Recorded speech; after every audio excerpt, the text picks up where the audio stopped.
જય દ્વારકાધીશ મિત્રો. તો જો આજે 9 તારીખ છે અને આપણે આ ખેતરમાં આજે અહીંયા આગળ પાણી ભરવાનું ચાલુ કર્યું છે આખી આયડામાં. કારણ કે આની અંદર આપણે લીલાની અંદર ધરું નાખવાનું છે. કારણ કે ધરુમાં અત્યારે લેટ છે આપણે, કારણ કે ઓલી બાજુ આપણા ધરુવાળિયા બધા છે, એની અંદર ખડનું થોડુંક પ્રમાણ વધારે છે, એટલે ધરુની ક્વોન્ટિટી આપણે ઓછી નીકળવાની છે. આજે દવાનો બીજો સ્પ્રે નોમિનો ગોલ્ડ પહેલી વખત મારી હતી પણ રિઝલ્ટ ના મળ્યું. આજે બીજી નોવોલેક્ટ કંપનીની દવા મારવી છે હાઈ પાવર, તો થોડોક માલ ધરું આપણે ઓછું નીકળવાનું છે. એટલે આની અંદર આપણે બીજી 60 કિલો ડાંગર આજે વેરવાની છે લીલામાં. જો અત્યારે ખેતર બધા લીલા પડતા હતા તો પણ છતાં આપણે દાંતીથી ટ્રેક્ટર ફેરવી દીધું છે, દાંતી ચલાવીને દાંતી મારી છે. હવે ધરું પાણી ભરવાનું ચાલુ છે. પાણી ભરાય પછી આની અંદર આપણે મારી દેવાનું છે સીધું પટલર, અને પટલર માર્યા પછી આની અંદર પાણી ફાડીને ડાંગર આપણે વેરી દઈશું. કારણ કે ડાંગર અત્યારે હાલ આપણે કાલ રાતની મૂકી દીધી છે પલ્લાળીને, કારણ કે કાલે 5 વાગ્યાની આપણે ડાંગર પીપળામાં ભરી રાખી છે પલ્લાળવા માટે. અને હવે આની અંદર રીંગો માર્યા પછી ડાંગરને બહાર કાઢવાની છે, અને ડાંગર બહાર કાઢ્યા પછી આના પટલર મારીને પાણી ફાડી મેળીને ડાંગરને ફૂંકી દઈશું, એટલે આનું બેસ્ટ રિઝલ્ટ આવે. કારણ કે પહેલાં વધારે વરસાદ પડે અને સમય પહેલાં પાણી આટલું સગવડ મળતી નથી, એટલે વેરવાનો સમય પહેલાંના સમયમાં નહોતો રહેતો. એટલે આવી રીતના ઘણી વખત પહેલાં ધરું નાખતા હતા. હવે પાણી મળી રહે છે એટલે ઉનાળામાં કોરે નાખી દઈએ છીએ. પણ આ વખતે આપણે ખડનું પ્રમાણ થોડુંક હામો વધારે ઉગ્યો છે, કારણ કે આપણા ઘઉંમાં હામો થયો હતો, દવા મારી હતી ઘઉંમાં, પણ તો પણ છતાં અત્યારે પાછું હામાની સાથે છાણિયું ખાતર પણ ભરપૂર પડ્યું છે, એટલે વધારે ઉગ્યું છે ખડ. એટલે ખડ તો સાફ થઈ જવાનું છે, પણ ધરું થોડુંક ઓછું નીકળશે એની અંદર. એટલે બીજું અહીંયા આગળ આપણે 15-20 વીઘાનું ધરું આની અંદર ઉછેરી દઈએ, એટલે એ બધું રોપવાનું પતે ત્યાં સુધી આ ધરું થઈ જાય અને કામમાં પણ આવે. એટલે આજે આની અંદર આ ખેતર પલ્લાળ્યું છે અને આમાં નાખવાનું છે ફર્સ્ટ ક્લાસ ધરું. જો રીંગો મારીને આપણે અત્યારે આને દાંતી મારી છે. જો આપણા ટ્રેક્ટર બે અહીંયા આગળ પડ્યા છે. એક તો આપણે એક્સ્ટ્રા સાથે લાવ્યા છીએ, કારણ કે ખૂંતાઈ તો કાઢવા માટે, કારણ કે અત્યારે રીંગું ચડાવી નથી હજુ, એના માટે. જો આપણા આ ધરુવાળિયામાં બધે સ્પ્રે કરવાનું ચાલુ છે દવાનો. અને ગઈ વખતે આપણે નોમિનો ગોલ્ડનો સ્પ્રે કર્યો હતો પાણી રાખીને. અત્યારે આ 2 દિવસથી આ ખેતરમાં જો પાણી આપણે ખાલી કરી નાખ્યું છે. જુઓ તમે, પાણી બિલકુલ ખાલી કરી નાખ્યું છે. અને વરસાદી વાતાવરણ આગાહી પૂરી થઈ છે, છૂટાછવાયા ઝાપટો પડે એવું લાગે છે. પણ આ દવા હાઈ પાવર છે થોડીક, એટલે રિઝલ્ટ સારું મળશે. જુઓ આ કોર્ટેવા કંપની નોવલેક્ટ કરીને દવા છે. આપણને 5 પંપની દવા 1300ની આજુબાજુ પડી છે.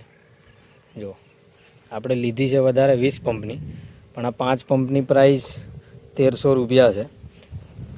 અને છાંટવાનો સ્પ્રે કરવાનું ચાલુ છે.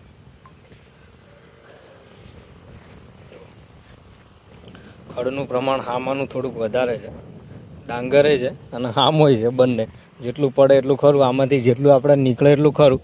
બાકીનું જે નવું ધરું નાખવાનું છે એની અંદરથી રોપવાનું છે આપણે. જો નોમિનો ગોલ્ડ છાંટીનું રિઝલ્ટ આપણને મળ્યું છે, પણ થોડુંક ઓછું મળ્યું છે. 25% રિઝલ્ટ મળ્યું છે. જો 25% ખડ પડ્યું છે, બાકી બીજું બધું ઊભું છે.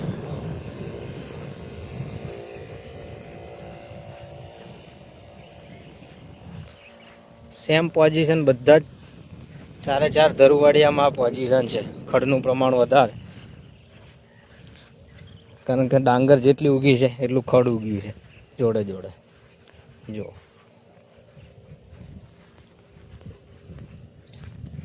અને સૌથી વધારે આની અંદર ખડ ઉગ્યું છે. આ સૌથી મોંઘી વેરાયટી છે, આ શ્રી 101, અને આની અંદર વધારે ખડ ઉગ્યું છે. અને ખડ પણ જુઓ, જેવી રીતના છાણિયા ખાતરના ટેલરના પટ્ટા ભરેલા છે એવી રીતના ઉગ્યું છે બધું ખડ. જો આની અંદર અને પાળિયા જે કોરા હતા અહીંયા રિઝલ્ટ આપણને મળ્યું છે.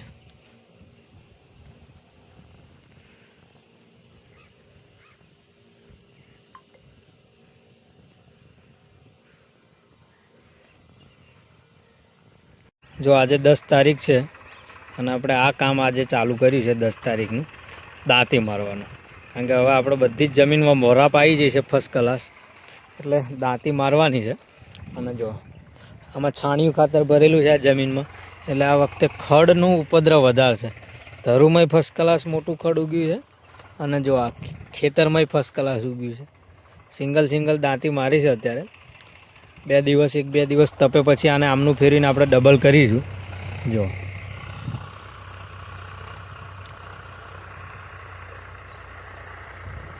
ધરુમાં ગઈકાલે આપણે દવાનો સ્પ્રે કર્યો છે. 24 કલાક થઈ ગયા અને આજે પાણી ભરવાનું ચાલુ છે. અને ખાતર પણ આજે નાખ્યું છે, યુરિયા, સલ્ફેટ, સિસ્ટોગોલ્ડ મલ્ટી અને કાર્પેટ. 4 વસ્તુ મિક્સ કરીને આજે પહેલો હપ્તો ધરુમાં આપણે આપ્યો છે. કારણ કે અત્યાર સુધી આપણે એક પણ ખાતર ધરુમાં 1 કિલો પણ ખાતર આલેલું નથી, અને આજે ફર્સ્ટ ટાઈમ ખાતર નાખ્યું છે ધરુમાં. જો કારણ કે છાણિયા ખાતરના લીધે આ વખતે આપણે હામો ખૂબ ઉગ્યો છે. હવે આની અંદરથી 50% ધરું નીકળે એવા ચાન્સીસ છે. 50% ધરું નીકળશે, 50% તો ખડના લીધે ફેલ જવાનું છે. જો અને એ પણ કાલે દવા નાખી છે. આનું રિઝલ્ટ દવાનું આવે અને ખડ બધું મરે તો પછી 50% કામમાં આવે, નકર ટોટલ ધરુમાં રોટાવેટર પછી ફેરવી દેવું પડે. ગઈકાલે આપણે ઓલી બાજુ બીજું ધરું નાખ્યું છે, એટલે વાંધો નહીં. 10 દિવસ રોપવામાં થોડુંક લેટ થશે, પણ કામ થઈ જશે આપણું. જો આ જો આની અંદર હામો કેટલો ઉગ્યો છે. અહીં ખડ નથી નાખ્યું, અરે ડાંગર નથી નાખી અહીંયા આગળ, ખાલી ખડ છે. હામો ઉગેલો ખેતરનો પડેલો જો કેટલો હામો અહીં આગળ ઉગ્યો છે. અને આ ધરું નાખ્યું છે, એટલે આટલો ને આટલો હામો આની અંદર આ જગ્યામાં ઉગ્યો છે ને એની અંદર પ્લસ ડાંગર નાખી છે, એટલે ડબલ ભેગું થઈ ગયું છે. એટલે જગ્યા નથી, ઘૂંસ મારી ગયો છે હામો.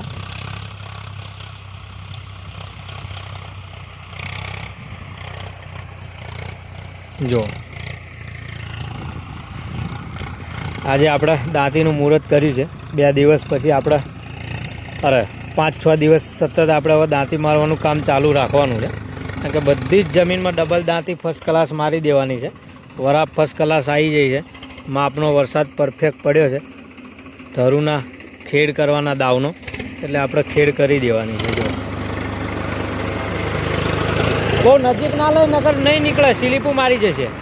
છેટું રાખ ટ્રેક્ટર. જો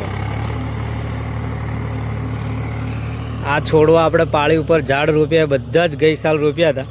આ વખતે જુઓ બધા મસ્ત ઉગી ગયા. આ પણ જુઓ ને બીજા આજુબાજુના જુઓ, બધા જ છોડ મસ્ત ઉગ્યા છે. આ બાજુ પણ જુઓ, આ સીતાફળના છોડને તો આ વખતે સીતાફળ પણ આવી ગયું, અને છોકરાએ સીતાફળ પણ ખાઈ લીધું. જુઓ એટલે અહીંયા રોપ્યા હતા એમાંથી 2-3 ફર્સ્ટ ક્લાસ ઉગ્યા છે. અને અત્યારનું સાંજનું વાતાવરણ જો એકદમ નેચરલ મસ્ત બન્યું છે. બધી બાજુ ઝાડવા અને વાતાવરણ ઠંડુ અને મસ્ત નેચરલ વાતાવરણ બન્યું છે અત્યારે. જો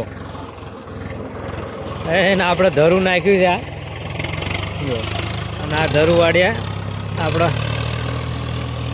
બાકડા મૂક્યા છે ફર્સ્ટ ક્લાસ બેહવા માટે. જો એટલે અહીંયા આગળ ફ્રી પડ્યું એટલે બાકડા આવીને એન્જોય થાય ફર્સ્ટ ક્લાસ બેહવા માટે.